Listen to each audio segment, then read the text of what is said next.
लंबे टाइम तक देश में मैन्युफैक्चरिंग को एक इम्पोर्टेंस देनी है करके बोलते थे, लेकिन वो इम्पोर्टेंस कभी तक मिली नहीं।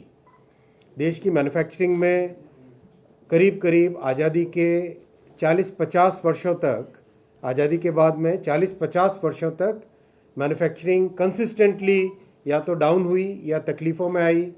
एक तरीके से बहुत ही जो हमारा एस्पिरेशन था, हमारा जो पोटेंशियल था, उस पोटेंशियल को हम कभी पूरा नहीं कर पाए। आप देखेंगे जब मेक इन इंडिया पीएम साहब ने लॉन्च किया, जब मोदी जी ने, पीएम साहब ने जब मेक इन इंडिया लॉन्च किया, वो एक बहुत बड़ा बोल्ड स्टेप था, एक बहुत बड़ा टर्निंग पॉइंट था, एक थिंकिंग में चेंज लाने का था। तब भी हमारे विपक्ष के लोग इसको बहुत ही बार बार क्रिटिसाइज करते थे। अगर आप कांग्रेस का उस समय का मैनिफेस्टो उठाएं, उसमें भी लिखा होता था कि मेक इन इंडिया करना चाहिए, लेकिन जब मेक इन इंडिया पीएम साहब ने लॉन्च किया तब उन्होंने इसका क्रिटिसिज्म चालू किया।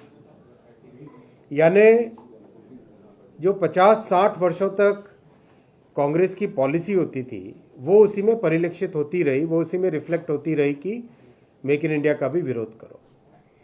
मैं आपके साथ आज बैठा हूँ ये क्लियरली आपके साथ डेटा और फैक्ट के साथ बताने के लिए कि हम उस परिस्थितियों में अब पहुँच गए हैं जब हम बहुत जल्दी $1 ट्रिलियन एक्सपोर्ट्स के लिए तैयार हुए हैं, और उसके पीछे फाउंडेशन है मैन्युफैक्चरिंग की।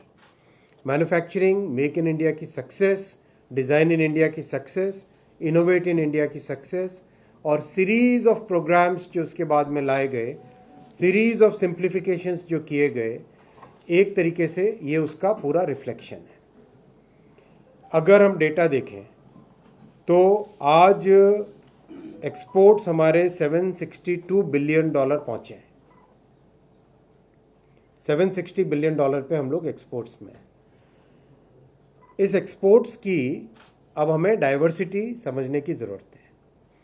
सबसे पहला पॉइंट, आज गुड्स का एक्सपोर्ट, मर्चेंडाइज, प्रोडक्ट्स जो हम बनाते हैं, उन चीज़ों का एक्सपोर्ट सबसे पहले हमें देखना चाहिए। लंबे टाइम तक एक्सपोर्ट्स में सर्विसेज की हमेशा ज़्यादा संख्या रहती है, लंबे टाइम तक। अब आप देखो गुड्स का एक्सपोर्ट ज़्यादा होने लगा है। $453 बिलियन है गुड्स का एक्सपोर्ट।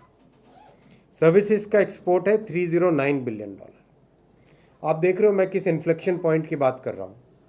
ये एक बहुत बड़ा टर्निंग पॉइंट है, बहुत बड़ा एक चेंज आया है, बहुत बड़ा एक इन्फ्लेक्शन पॉइंट है जिसमें देश की इकोनॉमी एक तरीके से चेंज हो रही है, उसका एक रिफ्लेक्शन है।